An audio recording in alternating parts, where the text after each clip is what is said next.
Good morning, everybody. Welcome to the guys. 15 Before here at the 11 o'clock service, here to have some fun. Thank you for being here. Thank you, Camryn, for being here. I'm glad to be back. Thanks, Josh. You're welcome. I'm glad to have you. The Godfreys are sending blessings, and we're happy Hello. that you're watching along with us. You're gonna have some fun today because we got a lot of fun. Oh, yeah. And we're gonna get to the fun faster because we didn't have as much time last. We were rushing last time with some knives. That was not very smart. No, you shouldn't rush with knives. You shouldn't. You got to be careful. And so let's just get into it and have some fun. So as the YouTubers say, dive right in. just dive right in. Make Dive sure you're right in. subscribed. Subscribe to our channel. Yeah. Just kidding. You don't have to do that. Well, no, but they do because then it helps them make sure they're Oh, wait, this known. is on YouTube. Yeah, Okay, we yes, are. please Facebook, subscribe. YouTube, like our page, Yeah. do all the things. All the things. Okay. But share the stream. Make sure that you have shared it already because it's a huge help. It invites people to church, and we would love if you could just click the share button. Please. And then question of the day. We'd love to hear from you for the question of the day. Mm-hmm. Do you still go Black Friday shopping? And I'm just curious. We talked a little bit about this in the 11 or the 9 a.m. And you said you like the experience. Yeah. So is it about like getting food late at night, driving to the different places, or is it the deals? Do you No. are the deals worth Okay. it? Honestly, they're good. I think personally, I'm not going out buying TVs or anything like that. I think if I was going and buying some of the TVs and stuff, I don't know if those are good. Clothes deals, they're okay. Okay. They're not great. What about the makeup deals? The is that makeup something? deals, I will say they do have some good. Go to Sephora, Ulta. And all we're the getting an things. Ulta here. We do. It's already open. Oh, wow. Here's the deal, though. I don't know why, but those lines are always like 2-3 hours long, and I'm contemplated just to put all my stuff back and say screw it. Yep.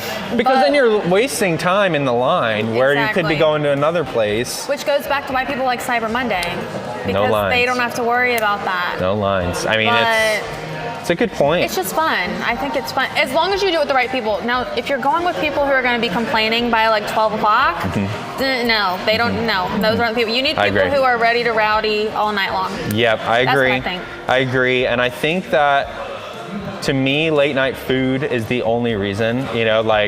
That's why I said Waffle House is so important. And then again, it's like the problem is not a lot of these places are open. Right. Food places it's Waffle House, it's maybe McDonald's. Maybe McDonald's. But other than that, Starbucks stays open kind of late, but Yeah. I mean, when you really think about it, though, couldn't you just go to Waffle House any old time at 3 a.m.? that's true. I mean- that's a very good point. Is it because it's Black Friday? It's a little bit better? I don't know. Lots of questions here. I don't think so. Computer parts on Cyber Monday is where it's at. See, this is the thing. Ooh. There's certain things that feel good. Morning, trying to get out of the door with Lucy Girl. Ashlyn should be coming in. Hopefully. Any moment. Well, she's not out the door yet, so we'll. She's working on it. Maybe she'll make an appearance. It's Okay. 7 minutes.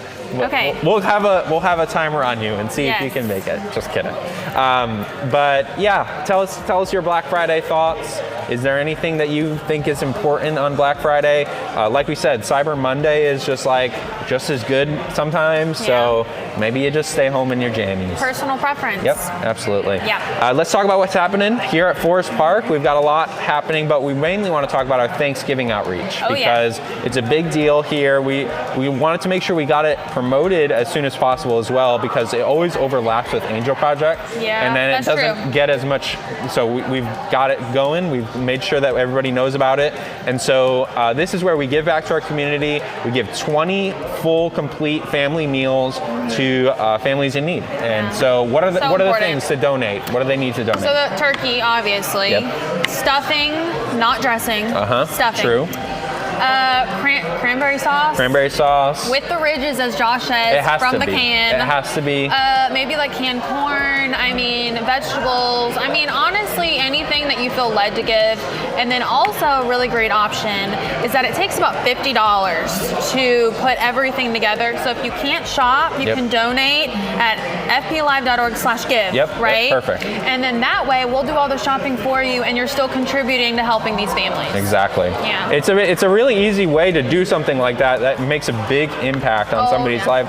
Just a meal, it's such a huge deal to just celebrate Thanksgiving and not have to worry about that. And so there are people who are in need of that, and we want to help them. So Absolutely. Please make sure you go on and give online or bring some things in. We'll pile it all up and we will distribute it and make sure it happens. We'll do all the hard work for you. Exactly, exactly. So now we're going to get into our game. We've got some more time this time. Yes, 10 we minutes, do. Perfect. Okay, what do you want to start with? So first, we I got to guess you should explain it. explain it. I guess you're right. Yep, because you don't know what this game is maybe, other than what it says on the bottom. We are going to be trying to cut things in half. Cut these things perfectly. yeah. Can we cut these things perfectly in half? Title for the game. And so we have 2 scales, and what we'll do is we'll cut something in half, we'll put both halves on the scales and see what's the difference between those, and we're trying to get it as close as possible. So again, cutting something perfectly in half. Yep. So that's what our goal is. We've got 2 food scales.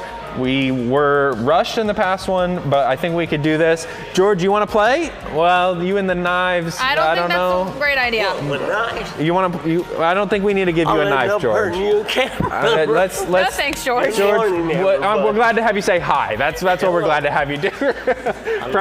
Preston will be joking with you. Okay, so here we go. Let's do a food item just so that people food item first. don't think that we're so crazy, right? Let's get a potato. How about a potato? Don't we love potatoes here on the 15 Sure before? do. I'm just gonna rip the bag open, and here we go. We're both gonna have different Now, potatoes. But here's, okay, all right. So, you want a big one? You want a small one? Do you care? I don't really care. Okay, you pick between those 2. I'll do a small one. I feel Okay. like that might be a little easier. All right, and then I'll do this one. You want to do that one? Okay. All right, so where did I put the knives in the closet just so that we didn't. Smart idea, Josh. Smart idea. He's grabbing the knives. And we have scissors too. Oh, okay. I don't know if you want scissors for a potato, but I probably don't. yeah. You can zoom in a little bit if you want to zoom in on the cutting, and then maybe. But Want it's me up to to go you. First? Rock paper scissors. Rock paper scissors shoot. Rock paper scissors shoot. Rock paper scissors shoot. Rock paper scissors shoot. There we go. That means I go first? Yeah, I guess. Okay. All right, so I'm gonna use this knife right here. It's a good one. Oh, is this one mine? Yeah, that's yours. I'm okay. doing the small one. Cut it lengthwise, Drew says. I'm gonna do it just like this out of spite. Get some French fries. I'm gonna get, oh yeah, Drew's wanting us to fry these up. So he says lengthwise, and I'd want to do this out of spite, just to spite Drew. No, I'm just kidding. I want to win. I want to win. So, we're looking at, okay, I feel good about this vertical, and we're gonna cut it.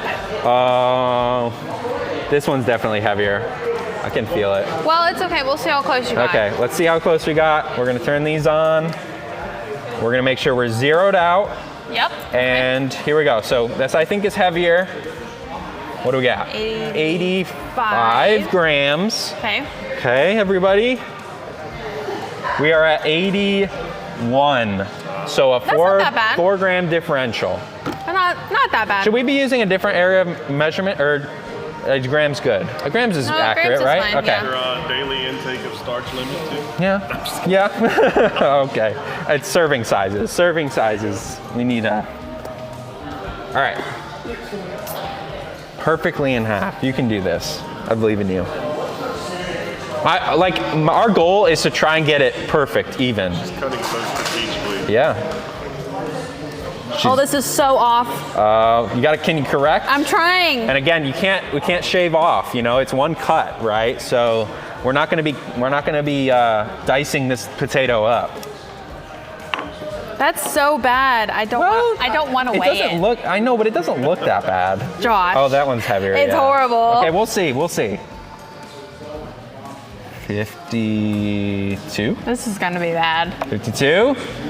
40. 45. 45. Okay. I was giving you That was horrible. That's okay.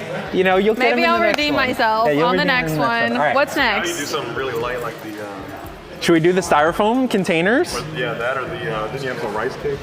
Oh, we do have rice cakes. Let's do the containers. I saw these. Containers. And I was like, you know what? These are. I don't like that sound. They're manufactured. I know the cutting. You guys are gonna have some fun. they're manufactured, right? So these should be the same. So this is truly a matter of skill. Now, do we go this or do we just take the easy route and go like that? Well, I think that one would be heavier. I was gonna say, here's the question: Are the parts that are close together formed? Are they heavier than? Yeah. Let's see how much this even weighs. Oh, this is gonna be. These might be too light. Oh, 10 grams. We could do this. All right, let's try. I'm gonna just go for it. Okay, go ahead. We've got 5 minutes. Okay. Yeah, 5 minutes. Straight down. Yeah, I think that's probably the best bet. Oh, the knife is not sharp. Oh, should we not even do this? I can't handle it. This is quite, okay, you know, it's getting better, it's getting better. How straight can you be? Should we use scissors? Do you want to use scissors? I'm so sorry, guys. I'm so sorry. Maybe this wasn't the choice. All right. This is not as easy as it looks. Oh, we're done. We're done, we're switching. I can't handle We're not that. gonna do this to people. We can't do it. Okay, should we do the stuffed animals? God. Okay, Here, let's which try. one do you want? I wanted the heart. Okay. Use the scissors. I'm definitely using the scissors. Okay, we're gonna cut these in half and see. God. Let's see how much this Feels weighs. so wrong. This weighs 87 grams. What? 87? Wasn't that the potato? Is it cutting? A little bit. You can do this. I believe in you. I'm gonna start cutting. Why don't we do it at the same time? Stuffed animals were harmed in the making. Here we go. Here we go. Oh, there's filling. Well, of course. Oh my gosh. Trying to say. This is a mess. This knife is Maybe I not. should try the knife. Well, that I know, but oh no. Can I distribute the filling? No. Well, Wait. I'm trying my best Oh, you're here. right. You know, it's like You're right, because the filling is so off.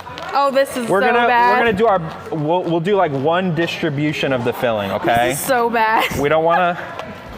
We'll eyeball it and then we'll. Oh my gosh, we can do it. This is a hot mess. I know. Why is it so hard? I felt like this was gonna be easier. No, it smells like potatoes. These, I know it does smell like potatoes. Why is it so thick on the inside? Okay, there we go. I cut it. I did it. They Okay. look like crazy. This is, be careful with yourself. Did you cut yourself? No, Oh, you did it. I just don't know what. Okay, I did mine. Let's see what mine is. Hold on, I'm gonna distribute a little bit more I filling. don't even know what to do. Okay, ready? So this is 43. Wait a minute. Okay. Wait a minute, guys. 43. It was supposed to be it was an 87. This is 43. 42. Oh How? 42. Okay, It's tough to beat. let me try mine. You distribute your filling. God, that's the closest anyone's gotten. I feel proud of that. What do we got? We got 60 exactly. How do we feel? How are we feeling? Not great. Okay. Just put it all on there. All of it? Yeah. What do we got? 63. Not bad. Not bad. All things considered, I feel pretty I good. mean, Can we do one honestly. real quick before we have to go? Yeah, let's just do something simple. A lemon bar. Okay.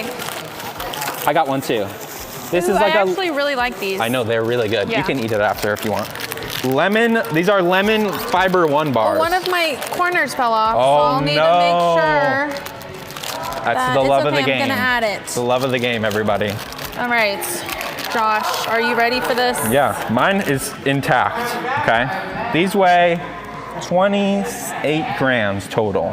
Okay. So we're trying to cut it in half. Again, these are mass produced, so they're pretty even. Should I go lengthwise? Should I? This is what we're working with. Drew advises cutting corner to corner. Corner to corner. Drew really, that's true. Did you get it? 13 and 13. There you go. I Let's see. did it. Now, here's the thing. If I can match, then we'll just call it all tied. Let's see. All tied. All right, Josh. I'm gonna pick up Can you these beat crumbs. my perfect half? I'm gonna pick up these crumbs. I think that's valid. That's in. Oh, You're gonna. 13. 13? So as long as I didn't lose too much. We did it. 13 and 13, High everybody. five, Josh. I feel really good about this. I feel great about that. Play this at home. Yeah, that was really fun, actually. Very competitive. We've got to go. Grab random objects. Bye. Yeah. All right.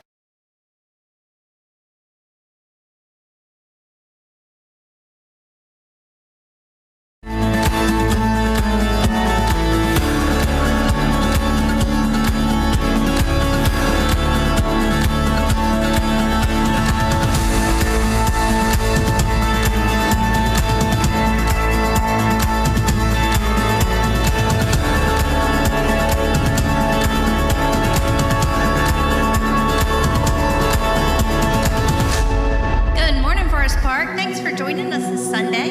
Everybody hop up on your feet and let's worship together.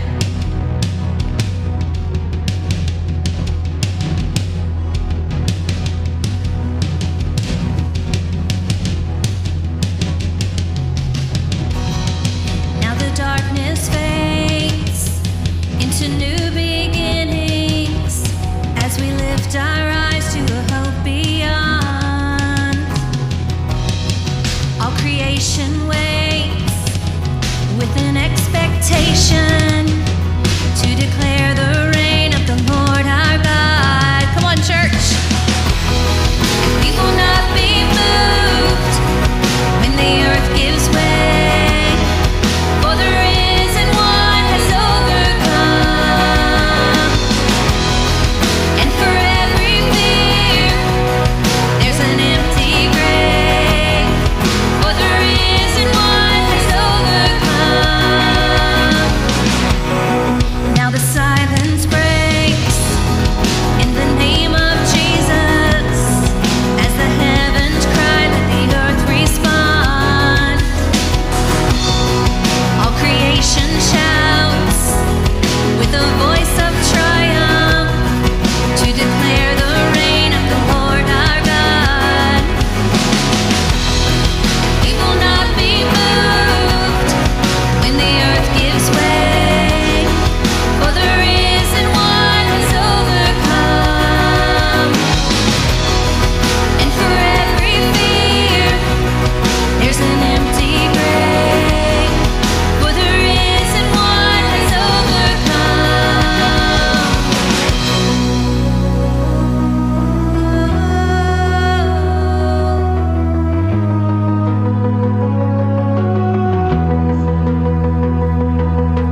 He shall reign forever. Strongholds now surrender, for the Lord our God has overcome. Who can be against us? Jesus, our defender. He is Lord and he has overcome. He shall reign forever. Strongholds now surrender, for the Lord our God has overcome. Who can be against us? Jesus, our defender. He is Lord and he has overcome. We will not be moved when the earth gives way, for the risen one has overcome. And for every fear, there's an empty grave, for the risen one has overcome. We will not be moved when the earth gives way, for the risen one has overcome. And for every fear, there's an empty grave, for the risen one has overcome.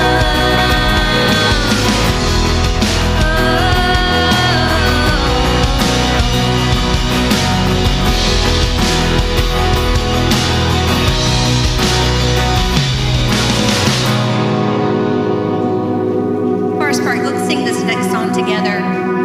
And just remember the power that God has to breathe life into the lifeless things.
the wayward son, and by your spirit breathe upon them, show the world that you alone can save. You alone can save.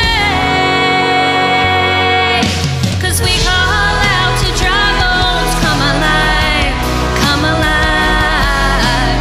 We call out to dead hearts, come alive, come alive. Up out of the ashes, let us see an army rise. We call out to dry bones, come alive.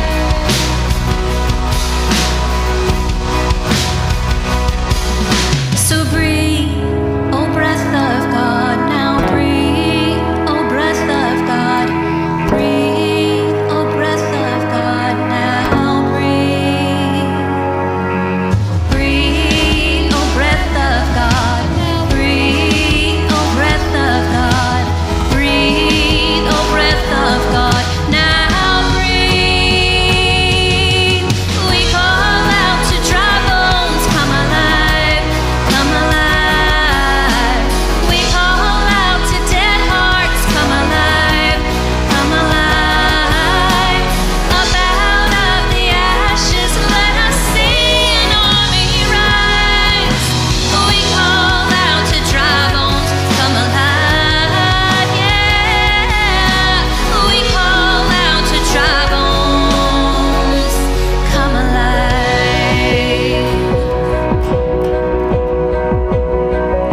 Oh, come alive.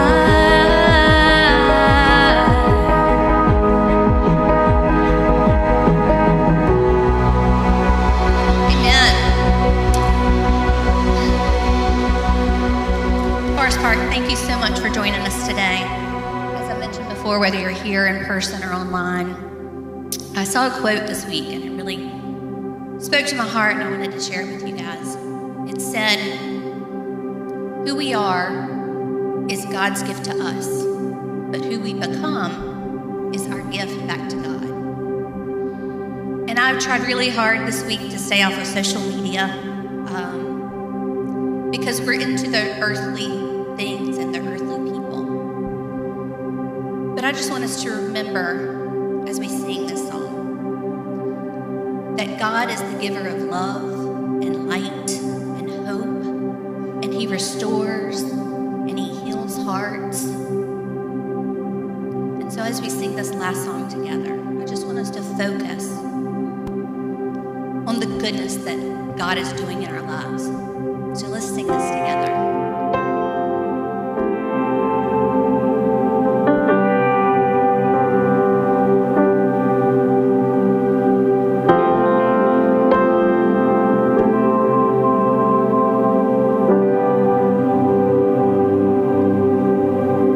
You give life, you are love, you bring light to the darkness.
thank you for the opportunity just to come together and worship you and praise you and just show you, attempt to show you just how much we love you.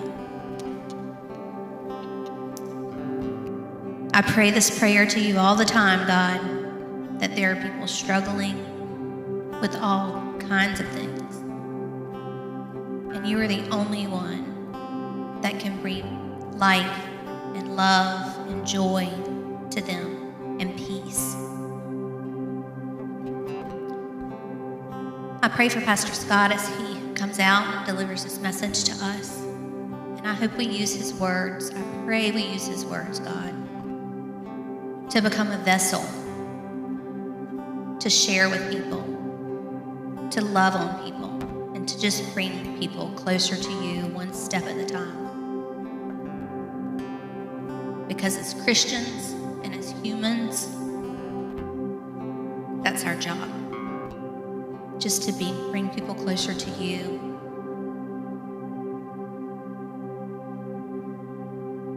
I pray all these things in your name.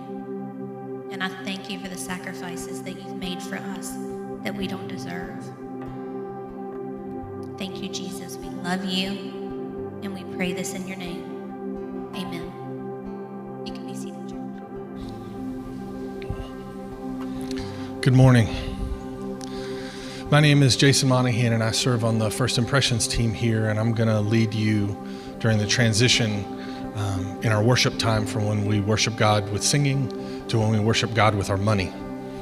And I just want to acknowledge that if you're new to Forest Park, or if you have had a bad experience with churches where the request for your hard-earned money puts a bad taste in your mouth, and you don't know us, or even more important, if you don't know Jesus and you don't trust him, then I just want to say, don't give.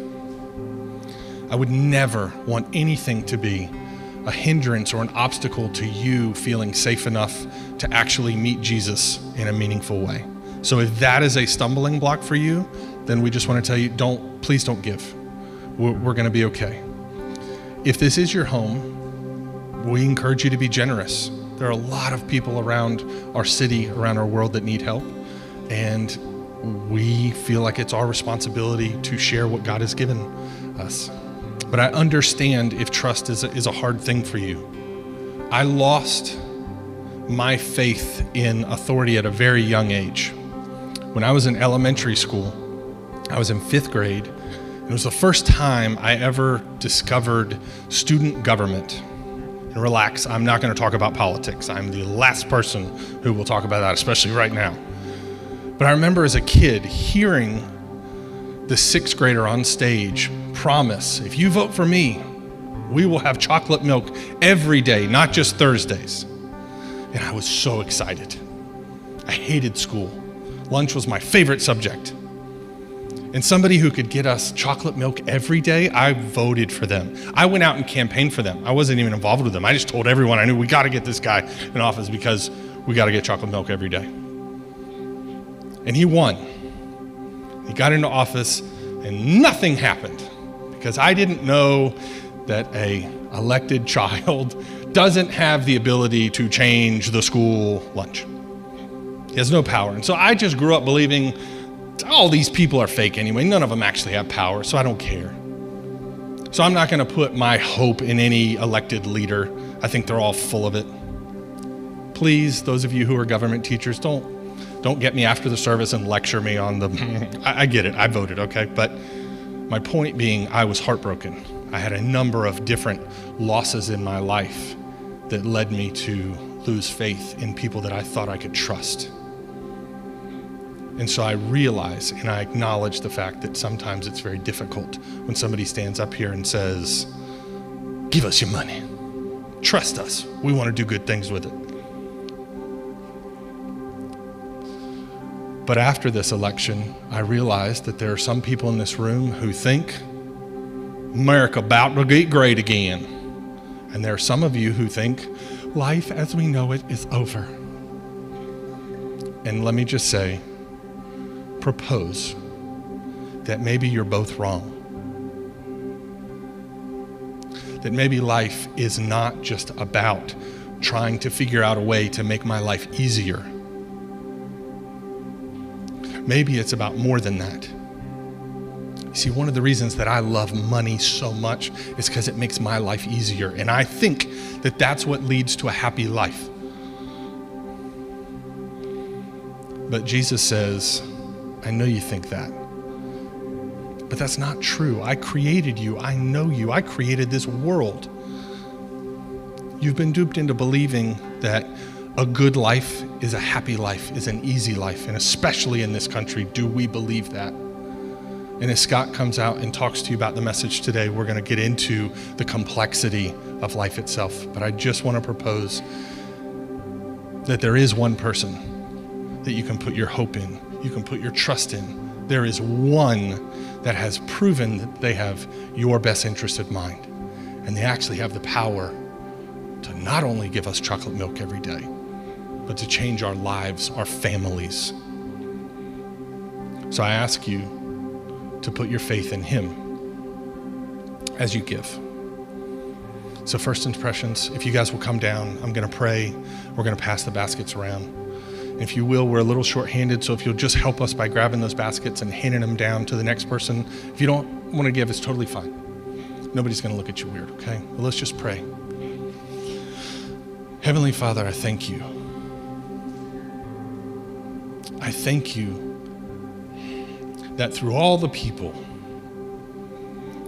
who have turned their back on us, all of the broken promises that have been made to us, that you have never broken your promise to us. Sometimes it doesn't seem like that. Those of us who are going through difficult times, it can seem like you are not there. But I trust that you are, because you say that you are. I ask you to receive this offering, multiply it, bless it, honor those who put their faith in you, their hope in you, show them that you can be trusted, and help us to use this money to reach everyone that we possibly can so that they can all know that no matter how hard times get, they do not have to be alone. There is one that will never leave, that will never turn their back on us. Thank you for that. Amen. As they pass these around, if you are not prepared to give, or you're under the age of 40 and you don't have cash or checks anymore, you can go online to give. It's fplive.org. It's very easy to walk through. You just put fplive.org/give and it'll pull up all the options. You can even set it up to draft out automatically. You can even text to give, which I think is awesome. I've been begging for that for years. I used to always forget. It's very good. So I just want to say thank you for those of you who are generous. And I want to encourage you to be generous in that. We're getting ready to get into the message, and I'm really excited for you guys to hear this. It's a great message, but be prepared. It's not an easy one. So I'll be back after the service to talk to you again, but let's go ahead and get into it now.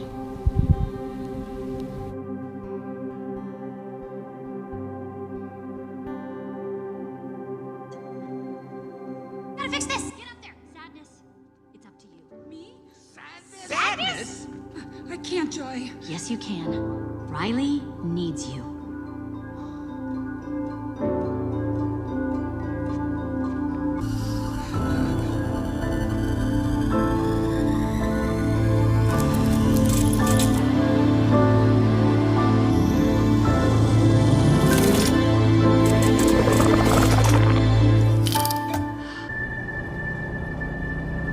Wait, stop!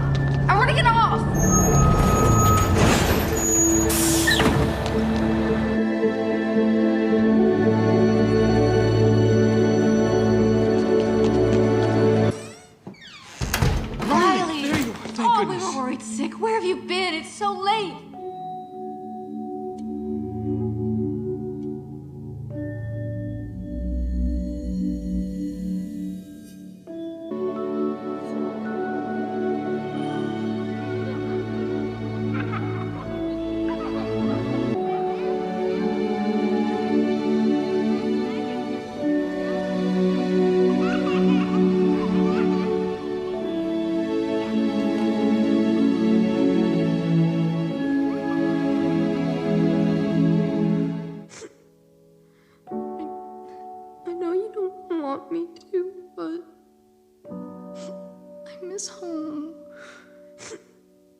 you need me to be happy.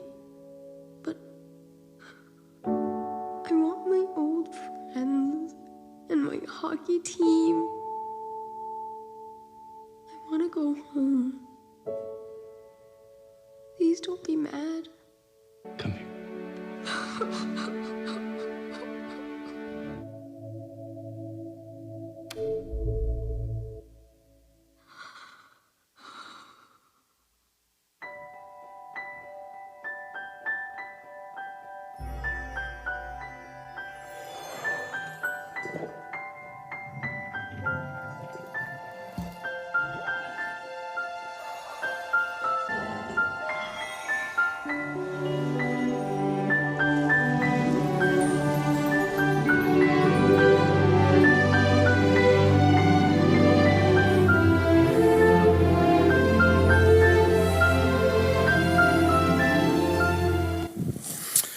Good morning, everyone. Those of you who know and love this movie Inside Out, you know this is a pivotal moment in this film when joy encourages sadness to step in and take over the controls for Riley. The scene reflects a profound shift in understanding emotions.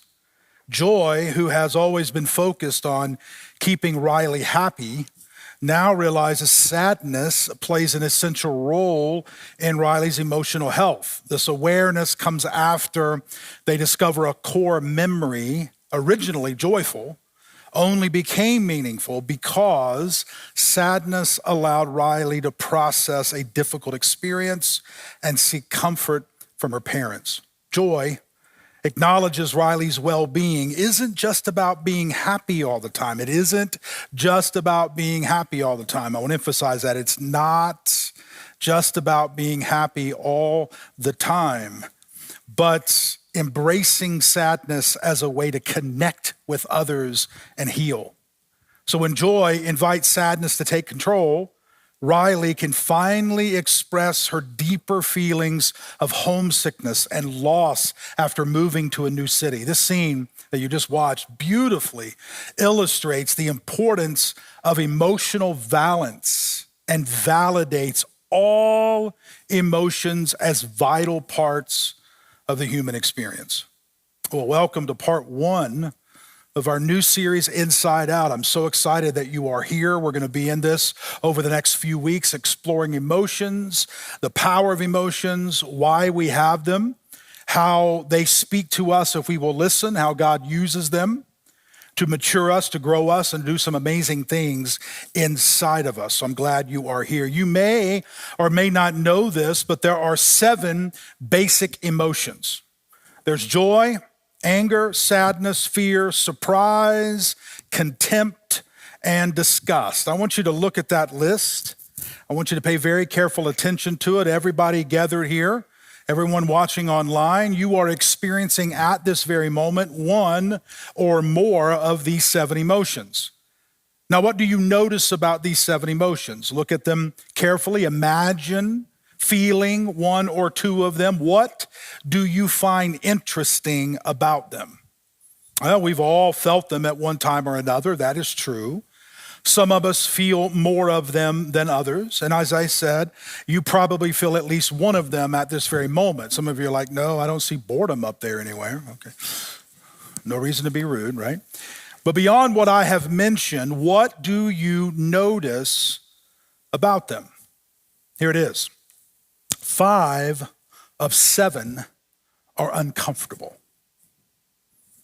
And sometimes 6 of 7 are uncomfortable because surprise can go either way. Now I want you to think deeply about that.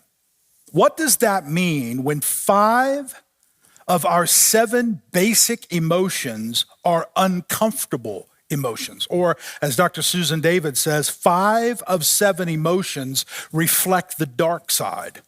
What does that mean? Well, 1, it means that every emotion, comfortable or uncomfortable, serves a purpose. I'll tell you what else it means. It means life requires more uncomfortable emotions than comfortable emotions. So what does that tell us about the life we live if we need at least 5 of them that are uncomfortable to live in this life? And 3, it also tells us we must face all emotions and refuse to cover, mask, or prematurely remove any. Unfortunately, most of us do everything we can to avoid anything producing uncomfortable feelings. We don't want to feel uncomfortable. We cover our feelings, we drug our moods, we mask our emotions, we remove ourselves from environments, people, situations, locations, causing us to feel less than how we want to feel. Whatever we must do to get ourselves out of feeling badly, we do it. And it's slowly eroding us as a culture, it's eroding us as a people. Dr. Anna Lemke writes in her book, Dopamine Nation, just listen to this. I quote this at length because it's just so good.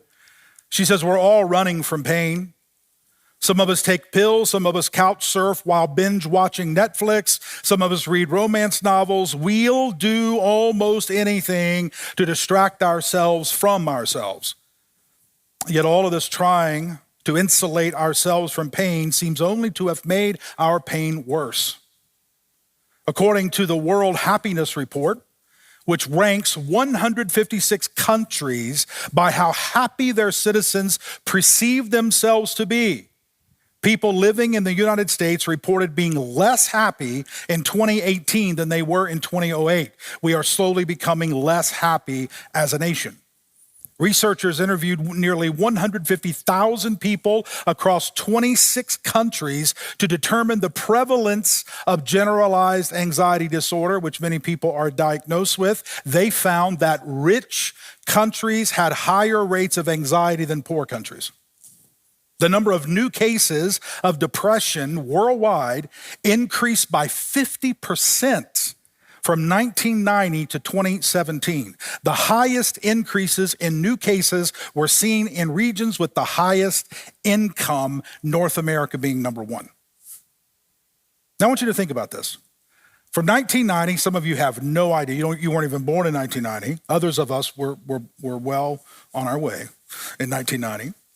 But from 1990 to today, we have experienced the tech boom, providing us with personal computers, the internet, the iPhone, social media, better meds, better food. We're traveled more than any other group of human beings in the history of the world. We're educated more. We're entertained more. We have more sports available to us, more channels to watch, more movies to choose from, more connection, 24/7 we're connected, more access to everything, but we are slowly becoming less happy. I just find that fascinating. After everything we have and everything we experience, we have more uncomfortable emotions and we don't know what to do with those feelings. Research tells us we either use default behaviors to deflect or disguise those emotions. We drink too much, eat too much, play too many video games, watch too many movies, get wrapped up into TV shows, all in an effort to get away from the uncomfortable emotions, mask them, disguise them, whatever. Or we settle deep into those uncomfortable emotions and we can't climb out of them, i.e. depression. Or we attempt to cope through humor, cynicism, tough guy attitude. I'm fine. My childhood didn't bother me. My first marriage, I got over that. I'm okay. I don't have any problems. Or we simply try our best to deny or ignore them, hopeful they will just go away. We simply don't know what to do with our uncomfortable emotions.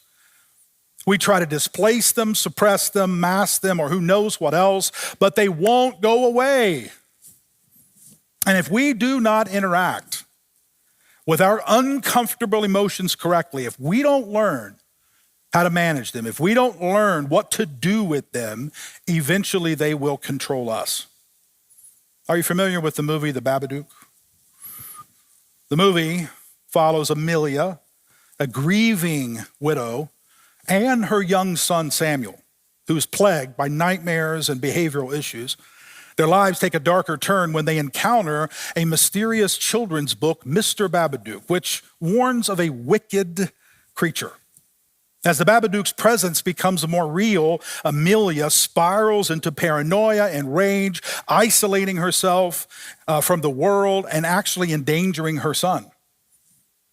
What you know if you've seen the film, and if you haven't seen the film, this is a spoiler, be warned. Throughout the film, the Babadook is a manifestation of Amelia's unprocessed grief and trauma. Her refusal to confront her pain allows the monster to grow stronger, nearly consuming her and her young son Samuel. The climax of the film is a dreadful confrontation where Amelia faces the Babadook head on, embracing her rage and fear. However, she does not destroy it, which is very interesting. Instead, she asserts her power over it, forcing it into the basement of her house. In the film's final scenes, the true heart of the story is revealed. Amelia and Samuel have resumed their lives, but now they tend to the Babadook, feeding it scraps in the basement. This act symbolizes their acceptance of grief and trauma as permanent parts of their life, acknowledging the darkness without letting the darkness dominate them. The ending shows that healing doesn't come from erasing pain, but from learning to coexist with pain. Unfortunately, managing our uncomfortable emotions is what many of us haven't learned to do well. And at the risk of offending a few of our super positive, happy, shiny people, anybody know any super happy, shiny people? Aren't they disgusting, right? Always happy, always positive, everything is always okay.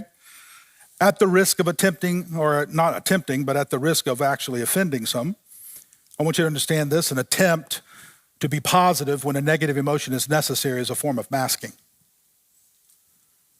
The wave of positivity and think happy thoughts and labeling anything difficult as toxic is simply another way of self-medicating. It's a refusal to deal with the pain, the trauma, the issues at hand. We just get away from it. We dismiss ourselves. We act as if we can just think our way out of this. It is a form of masking. It is self-medicating. We simply don't like anything that makes us feel uncomfortable, and we do our absolute best to mask it. Most people are ineffective at processing uncomfortable emotions. That's just the truth. And as I said earlier, uncomfortable emotions serve a purpose. And you got to catch this. This is kind of the crux of what I'm going to say in just a moment as we open this up further. We are created and we are designed and we function best when we feel negative emotions, and so suppressing them frustrates that purpose, preventing us from accomplishing what they are set out to do. Uncomfortable emotions, when we learn to allow them to function, actually work in our favor. Let me show you a passage so you'll believe everything that I'm saying. James chapter 1. Listen to what James actually writes. He says, "My brothers and sisters, whenever you face various trials, consider it joy, because you know that the testing of your faith produces endurance, and let endurance complete its work, so that you may be complete and whole, lacking nothing." I want you to notice two phrases in James's passage. The first one is consider it all joy. It is not, when you go through these painful times, when you go through these trials, when you go through this pain in life, it is not because you feel joy. It's not about feeling joy. Consider it joy is a decision. But a decision not because someone told you to choose joy, be happy. No, it's a decision because you know something more is going on than what you feel in the moment. You look at what you are experiencing, as difficult as it is, and you count it joy. You consider it joy. You redefine it as joy. You put it into the joy category because you know something else is happening at a much deeper level than what you're currently experiencing. This is a perfect example of what Jesus meant when he said, "You shall know the truth, and the truth shall set you free." If you don't know it, you stay in bondage. If you know what's going on, you actually can walk in freedom. The second phrase I want you to notice in James's writing is, "Let endurance complete its work." There is a work going on inside you, around you, within you, without you. Don't frustrate that work. Don't shortcut it. Don't stop it. Don't try to get out of it by reading the latest and greatest self-help book that gives you 3 steps to having happiness no matter what it is you're going through in life. Don't pop a pill to mask all your pain. Let the process finish. Let it do what it is designed to do in your life. Learn to manage and control the emotions rather than the emotions managing and controlling you. You see, here's what I know about many of you gathered here and people who came through our first service, watching online. Here's what I know. Many of you are feeling what you label as negative emotions. You are experiencing, due to whatever has been going on in your life in the past or right now, or something you are afraid of that's going to happen soon maybe in your life, you're experiencing either sadness, anger, disgust, fear, or contempt. You're angry. You're angry because of how someone has treated you. You're disgusted because of someone's actions. You're fearful over your future, or you are filled with hate because of what he did to you or what she said about you, or you're simply sad. And your sadness is rooted deeply. It's not because you didn't get your way or because some things didn't happen to go in your direction. No. You're sad at a deep level. And it's not just one thing, it's many things. Your sadness did not just spring up, it's been growing for a long time. Its roots are well established and spread out in all directions in your life. It's more accurate to say you're not only sad, but you're also grieving, you're heartbroken, you're disappointed, you're disillusioned, and you are not sure what to do with all of that emotion. And those of you who I just described, if it's 1 or 50, I want you to hear me well. You might feel low on faith, but you are not faithless. You might be searching to find hope, but you are not hopeless. You might be struggling to choose love, but you are not loveless. Actually, those of you who I just described, you are the ones sometimes with the most robust faith, the most solid hope, and the deepest love, because faith, hope, and love are most needed when you have every reason to abandon them all. Light is most precious when you're in the dark. Hope when you have no reason to hope. Love when all around you is hate. That's when faith, hope, and love are precious. That's when faith, hope, and love spring and grow. That's when faith, hope, and love are the greatest. And the final scene of True Detective Season 1, it's an emotional, reflective moment between Russ Cole, that's Matthew McConaughey, and Marty Hart, Woody Harrelson. After surviving a brutal encounter with the killer that they've been chasing the entire season, they're actually recovering in the hospital. In the final moments, Russ and Marty sit outside under a starry Louisiana sky having a reflective conversation. Russ, and if you've seen the show, you know, he's been portrayed throughout the entire season as a nihilist. What's a nihilist? That's someone who doesn't think there's any meaning or purpose in life. Everything's an accident. And sooner our species dies out, the better the universe will be. Quite bleak, quite dark. But that's his worldview, and you've seen it throughout the entire season. But in the final scene, he shares a profound and emotional monologue. He describes a near-death experience during the attack with the killer where he felt the presence of his deceased daughter and father. Despite his usual bleak worldview, this experience brings him a flicker of hope. So Russ concludes by looking up at the dark sky with the flicker of light, almost like diamonds stretched across a black velvet. He now sees everything differently. And he remarks when he looks up that once there was only dark, but if you ask me, the light's winning. That's faith. That's hope. That's love. When you are surrounded by darkness, you find light. When you are haunted by grief, you locate hope. When you are swimming in hate, you discover love. But I gotta be honest with you, I don't know if a person can ever find faith, hope, and love without a long, hard, brutal battle with doubt, despair, and hate. Because the deeper you go into the former, the higher you can propel into the latter.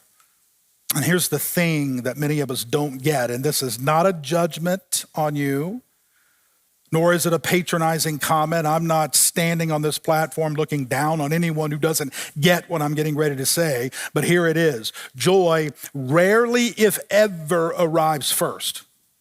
Inevitably, it follows suffering, pain, difficulty, struggle, disappointment, disillusionment. As light follows darkness, we only know light because we know dark, and we only know dark because we've experienced light. Sadness and joy are not as distinct as we might think. We only know joy because we've been acquainted with grief.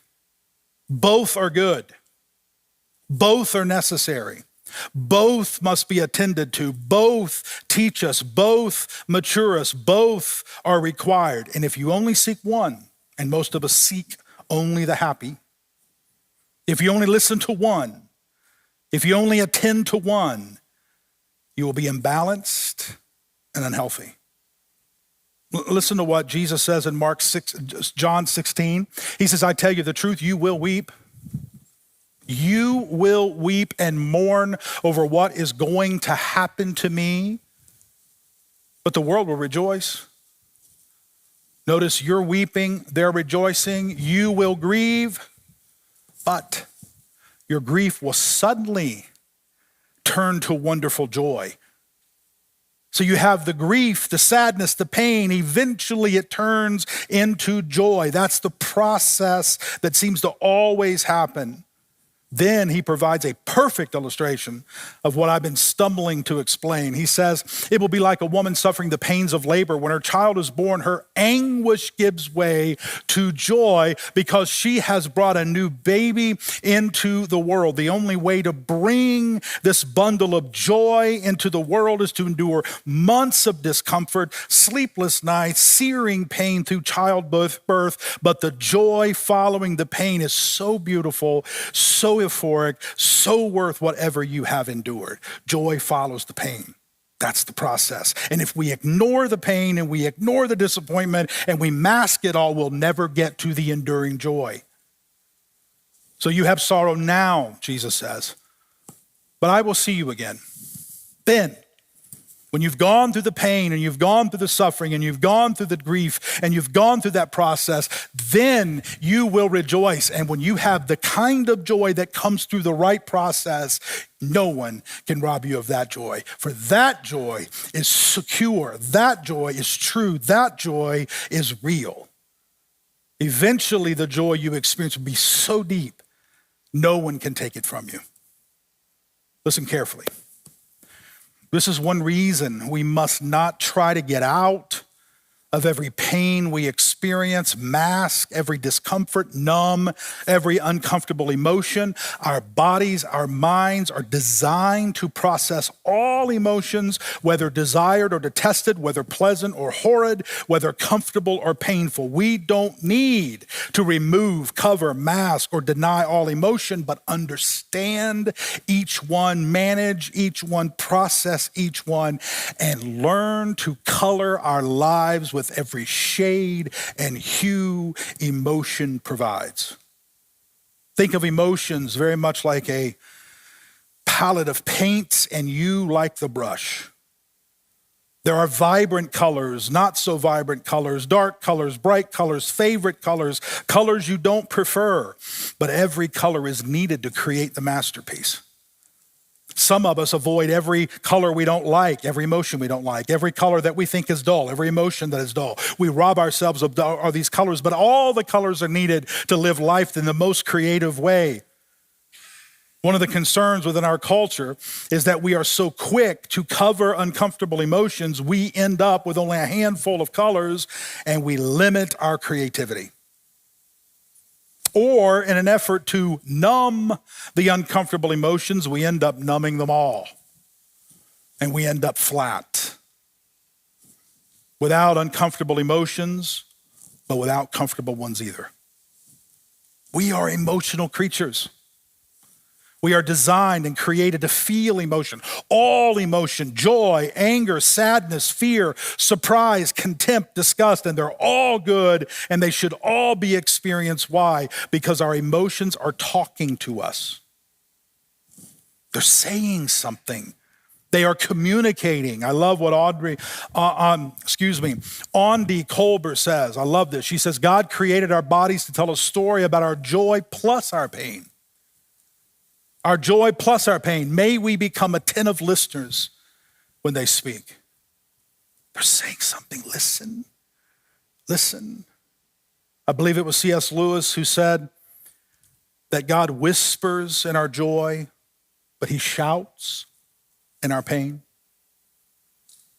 All of it's communicating. Can I let you in on a personal pet peeve of mine?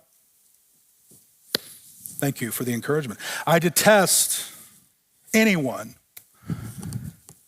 who walks out onto a platform, and this is something that I see now. I didn't see it years ago. In a church and berates or criticizes the people who showed up for not being happy or excited to be in church. That bothers me. Aren't you glad to be here today? And nobody says anything. It's like, well, come on, aren't you glad you're here today? I want to step out and go, no, some of these people are not glad to be here today. Sometimes we're not excited. We're not happy. Sometimes we are mourning and we are grieving and we need to sit quietly and we need to reflect, and hyping people up and encouraging them to deny their feelings of pain or sadness or grief or loneliness or anxiety and trying to connect their happy feelings to their faith or to their worship is spiritual malpractice. Jesus showed all kinds of emotions, folks. Let me just give you a rundown. Anger and frustration. When he went into the temple, he was ticked off. He flipped the tables over. He drove out the money changers. He overturned the tables. He expressed righteous anger at the exploitation that was happening in God's house. When he confronted religious leaders, he was angry. How about sorrow and grief? He stood at the tomb of Lazarus and he wept, the shortest verse in all of the New Testament. Jesus wept, an entire verse given to those two words. Why? Because he expressed emotions. He lamented over Jerusalem. If you'll read that in Luke 13, Jesus grieves over the city's rejection of him and their unwillingness to embrace the peace he offered. He suffered anxiety and distress in Gethsemane when he was praying. Jesus prays fervently, overwhelmed with sorrow and dread over the impending crucifixion. In Luke's account, we're told that his distress was so intense that his sweat became like drops of blood. He also suffered loneliness and forsakenness on the cross when he cried out, my God, why have you forsaken me?" Feeling as if he was completely alone and isolated. You need more? Read the book of Job carefully. Job is broken. He is pouring out his anguish through the book, his pain, his grief. He felt he had been treated unfairly. He was confused. He was distraught. He expressed deep sorrow to the point of wishing he was dead, or he prayed that he would have never been born. Some of you have been there. Some of you have had those dark nights where you go, why am I even living? Why am I even breathing? And you know what's interesting is when Job says all of that, the book of Job actually says God never accused Job of sinning. We need more Job services in church where we all gather just to mourn. We all gather just to cry, just to weep, just to express that life isn't the way we thought it was going to be, and we're hurting and we're broken and we're sad. Jonathan Edwards, in his famous sermon on the book of Job, noted that the story of Job is the story of us all. Job lost everything in one day. He lost his family, his wealth, and his health. One author pointed out that most of us experience our losses more slowly, but we all experience the same thing Job experienced. He experienced it in one day. Ours is spread out over our lifetime. We all experience the loss of family, of wealth, and health. It just takes some of us a long time to get there. Read the Psalms closely. 45% of the Psalms are dedicated to crying, wailing, lamenting, searching for understanding, or it contains laments. Almost half. Yet we rarely hear them mentioned in church in the positive Christian books. So 5 of 7 basic emotions are uncomfortable. 50% of the Psalms are laments. An entire book in Scripture is given to nothing but confusion, wrestling with God, crying out in pain, and preferring to die. What does that tell us about grief and sadness and disappointment? We don't have time to point to example after example of the sorrow felt by people throughout the Scriptures. Abraham, Moses, Hannah, Elijah, who wanted to die, Paul the apostle. Sadness and grief and disappointment and anguish are essential parts of life. Listen, there is a time to weep and a time to laugh. There's a time to mourn and there is a time to dance. And I want you to listen to me very carefully. If you are in a time of weeping and you force yourself to laugh, you're out of sync. If you are in a time of mourning and you force yourself to dance, you're out of sync. There is a time to weep. And when you're in that time, weep. There is a time to mourn. And when you're in that time, mourn. But there's also a time to laugh. And there is a time to dance. Know the time. And the only way to know the time is to listen, to pay attention. Pastor, author Peter Siscaro, I'm going to give these to you quickly, provides what he calls a new beginnings through pain, sorrow, and grieving. You could call it God's long and winding path to joy. Those of you who are experiencing pain and sorrow, this is for you. He gives 5 very quick. When you're going through grief, when you're going through pain, when you're going through the season of sorrow, number 1, pay attention. Pay attention to God and yourself. Listen carefully. Hear what your sadness and your grief and disappointment are saying to you, and especially listen to what God is saying to you through them. Number 2 is wait in the confusing in-between. It is a confusing in-between. It's in the in-between where you empty yourself of all control and you realize that you're being carried along by something greater and stronger and more complex than you ever imagined. Number 3, embrace the gift of limits. No matter who you are, what you have, how wealthy you are, how young, how beautiful, you are limited. And suffering, grief, and sadness show you just how limited you are. But it is in the embrace of these limits where we find a deeper rest and a more solid trust. One of the strongest signs someone is finally maturing is the person recognizes they are incapable of a lot of things. They are weak in many areas. They are deficient in some things. And here it is. And they're absolutely okay with it. That's a sign of maturity, is when you finally say, there are a lot of things I can't do. There are a lot of things I'm not good at. And I'm all right with it. Embrace the gift of limits. Number 4, climb the ladder of humility. Nothing will humble you more than the first 3 things I said. Listening, waiting, and embracing limits. Over time, you will climb up again.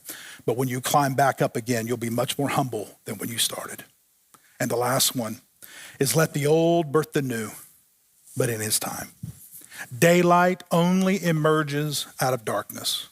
Birth out of agony, resurrection out of death.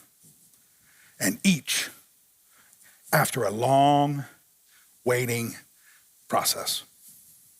So I'm going to close with the passage to encourage you. Those of you who are here and you're in a season, maybe it's a time of mourning, it's a time of weeping. You're going through a tough time, your emotions are all over the place. I want you to listen very carefully to Psalm 30. Listen to what the psalmist writes. I will exalt you, O Lord, for you rescued me. You refuse to let my enemies triumph over me. O Lord, my God, I cried to you for help, and you restored my health. You brought me up from the grave. O Lord, you kept me from falling into the pit of death. Sing to the Lord, all you godly ones. Praise his holy name. For his anger only lasts a moment, but his favor lasts a lifetime. And here to me is the climax of the whole thing. Weeping may last the night, but joy comes with the morning. Folks, you can only know rescue, as the psalmist talks about, when you've been held against your will.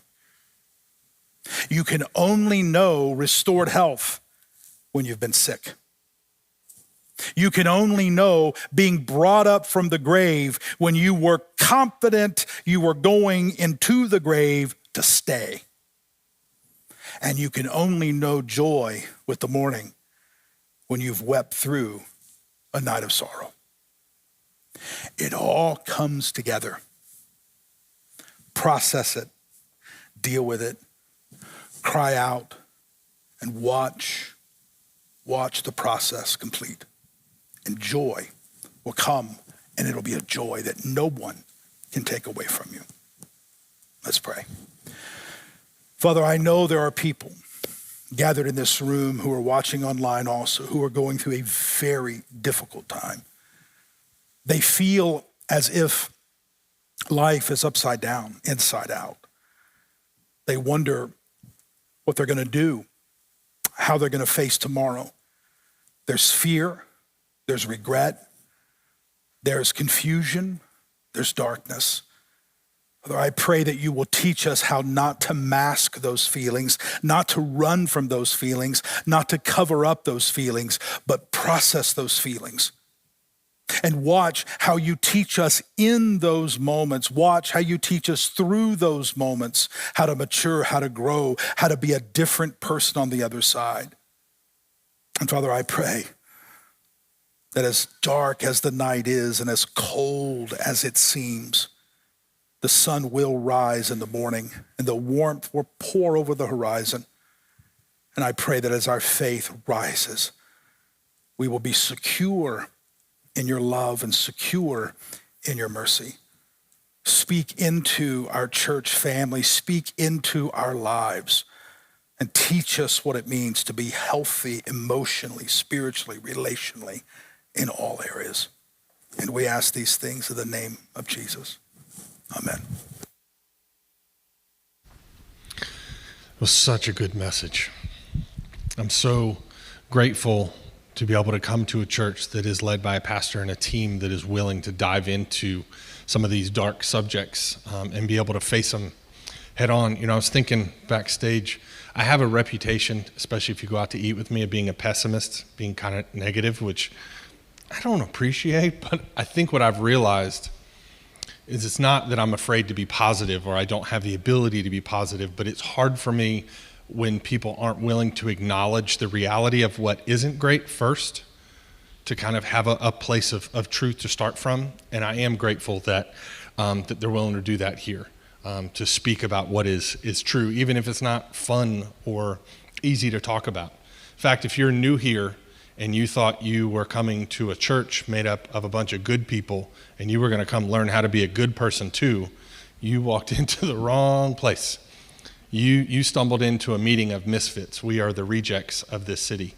And this is a place that we come and speak truth and lean on each other and just try to figure out how to follow Jesus into the light in spite of the darkness that a lot of us are going through. And if you do like that, if this does feel like home, then I want to encourage you on your way out to stop by the New Here area. It's the booth right to the left of the front doors. Bill and Dina Swartz are out there. There are a couple that have gone here for a long time. They are super nice people. They can answer any questions you might have about what we do here, how we operate, what activities we have for students and teenagers and little kids, anything that you might have, and they have a gift for you. They'd be more than happy to talk with you. And for those of us who do call this place home, I want to remind you and encourage you, we've got Thanksgiving coming up. Our outreach this month is that we are putting together meals. We have a goal of trying to put together 20 boxes of meals to be able to give out to families who would not be able to provide Thanksgiving for their loved ones. You can go online to fplive.org, look up the Thanksgiving. It will tell you exactly what we need to be able to put together that box, where to bring it, when it needs to be in by, all those kind of things. Or if you are super busy and there is no way you're ever going to have time to do that, you can give financially to those who are going to volunteer and actually go do the shopping and do all that kind of stuff and cooking and things for you. But I want to encourage all of you to be generous and to think about our families that may not have it the privilege of being super stressed of seeing their in-laws this week and enjoying a big meal. So thank you guys for being with us. I hope you have a great week in light of everything. We love you. God bless.